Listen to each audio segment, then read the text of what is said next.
Hello friends, કેમ છો બધા? આઈ હોપ તમે બધા મસ્ત અને સ્વસ્થ હશો. તો આજની મારી રસોઈમાં બને છે સૌનો ફેવરિટ એવો ટમેટો સૂપ, જે શિયાળામાં આમ પણ ટામેટાં સરસ મળતા હોય છે. તો ટમેટો સૂપ એ આપણો સૌનો, નાના મોટા સૌનો એકદમ ફેવરિટ સૂપ છે. તો સૂપ બનાવવા માટે મેં અહીં 500 ગ્રામ જેટલા ટામેટાં લીધા છે અને સાથે એક નાનો ટુકડો બીટનો લીધો છે. સાથે જે કોથમીર છે થોડી લીધી છે, એની દાંડીનો ખાસ અહીં ઉપયોગ કર્યો છે. અને જનરલી દાંડીનો હું હંમેશા રેસીપીમાં ઉપયોગ કરતી જ હોઉં છું. તો અહીં સાથે ખડા મસાલા લીધા છે, એક તેજપત્તા મતલબ તમાલપત્ર છે, એક સૂકું લાલ મરચું છે, નાનો ટુકડો તજનો અને 4થી 5 આપણે જે મરી આવે છે એ લીધા છે. તો આ સિવાય તમે એલચો કે એલચીનો ઉપયોગ પણ કરી શકો છો. તો અહીં આપણે હવે ટામેટો સૂપ બનાવવા માટે સૌથી પહેલાં કુકરમાં 1 ચમચી તેલ, 1 ચમચી બટર લઈશું. એમાં આપણે જે ખડા મસાલા છે બધા એડ કરી દઈશું અને થોડા સંતળાય એટલે આપણે એની અંદર આપણે 1 થી 2 કળી લસણ લીધું છે, એને ઝીણું ચોપ કરેલું છે, એને આપણે અંદર હવે એડ કરી દઈશું.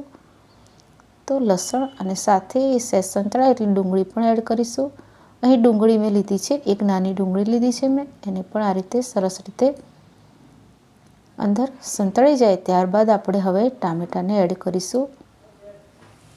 સ્લાઇટ સંતળાઈ જાય પછી જ આપણે ટામેટાં એડ કરીશું. તો અહીં સૌથી પહેલાં બીટનો ટુકડો લઈ લીધો છે અને ટામેટાં પણ અંદર એડ કર્યા છે. થોડું એને મિક્સ કરીશું અને થોડું એમાં મીઠું નાખીશું આપણે, અને બિલકુલ જ પાણી આપણે એડ કર્યા વગર એને કુકર બંધ કરી અને 3 સીટી વગાડીને આપણે એને બાફી લઈશું. તો અંદર આપણે પાણી બિલકુલ જ એડ કરવાની જરૂર નથી. જે મીઠું છે નાખ્યું છે એને લીધે ટામેટામાંથી પાણી છૂટશે અને આપણે ટામેટાં સરસ રીતે બફાઈ જશે. તો સોરી, અંદર કોથમીરની દાંડી અંદર એડ કરવાની બાકી રહી ગઈ હતી, તો મેં કુકરને ખોલી અને ફરીથી અંદર એડ કરી દીધી છે. અને હવે આપણે કુકર બંધ કરીશું અને જે બફાઈ જાય ટામેટાં પછી આપણે આગળની પ્રોસેસ જોઈશું. ત્યાં સુધી મેં અહીં બ્રેડ ક્રૂટન્સ છે એ બનાવવા માટે બ્રેડ લઈ લીધી છે. તમે કોઈ પણ બ્રેડ લઈ શકો, મેં વ્હાઈટ બ્રેડ લીધી છે. તો એને કટ કરીને રાખી છે. તો આ સાઈડ આપણું જે કુકરમાં ટામેટાં છે એ 3 સીટીમાં સરસ બફાઈ ગયા છે. તમે જોઈ રહ્યા છો બિલકુલ જ અંદર નીચે ચોંટ્યા નથી. તો એની અંદરથી જે તમાલપત્ર છે એને આપણે કાઢી લઈશું. અને અહીં જે બ્રેડ ક્રૂટન્સ છે એને આપણે થોડા સ્લો ગેસે સાંતળી લઈશું. 1 ચમચી તેલ અને 1 ચમચી બટર લઈને આપણે એને તળીશું નહીં, કેમકે અને આ રીતે કરવાથી થોડા હેલ્ધી બની જશે. તો એને થોડું મિક્સ કરતા જઈશું, મતલબ કે હલાવતા જઈશું અને એને શેકતા જઈશું. લગભગ 4 થી 5 મિનિટ થશે સ્લો ગેસે. તો આપણા જે બ્રેડ ક્રૂટન્સ છે એકદમ સરસ રીતે ક્રિસ્પી અને એકદમ એનો કલર પણ ચેન્જ થઈ જશે અને તમને લાગશે જ નહીં કે આ બ્રેડ ક્રૂટન્સને તળ્યા નથી, માત્ર અને માત્ર એને આ રીતે સાંતળેલા છે ઘી ને બટરમાં. તો એ પણ રેડી છે. તો હવે જે ટામેટાં છે ઠંડા થયા બાદ આપણે આ રીતે મિક્સી જારમાં એને ગ્રાઇન્ડ કરી લઈશું. તો ગ્રાઇન્ડ થયા પછી આપણે એને થોડું ગાળી લઈશું આ રીતે. જો તમને ના ગાળવું હોય તો તમે એમને પણ એને રહેવા દઈ શકો છો. તો મેં એને સરસ રીતે ફરીથી ગ્રાઇન્ડ કરી, બીજી વાર પણ મેં એને થોડું રહ્યું હતું અંદર ટામેટાંના થોડા પીસ, તો એને ગ્રાઇન્ડ કરી લીધા અને આ રીતે બધા જ ટામેટામાંથી આપણે આ રીતે એનો જે પ્યુરી છે એ આપણે બનાવી લીધી છે. તો હવે આપણે સૂપ બનાવીશું.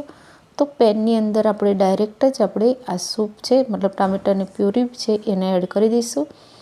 અડધી ચમચી જેટલું મેં અહીં મરી પાવડર એડ કર્યો છે અને આ સ્ટેજ પર તમારે 1 ચમચી ખાંડ અંદર એડ કરવાની છે અને 1 ચમચી નાની ચમચી તમે કાશ્મીરી લાલ મરચું એડ કરવાની જરૂર લાગે તો કરજો.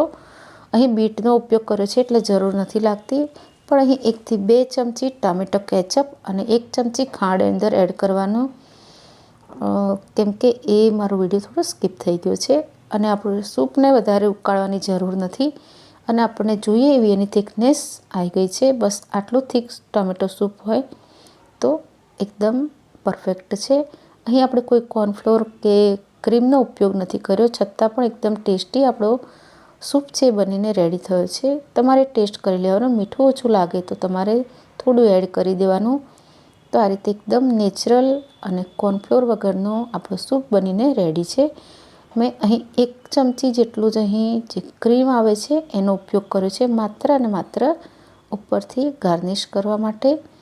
તો અહીં આપણો સૂપ એકદમ ટેસ્ટી અને બહાર કરતાં પણ વધુ સ્વાદિષ્ટ બનીને રેડી છે. રેસીપી જોવા બદલ થેન્ક યુ. રાધે રાધે.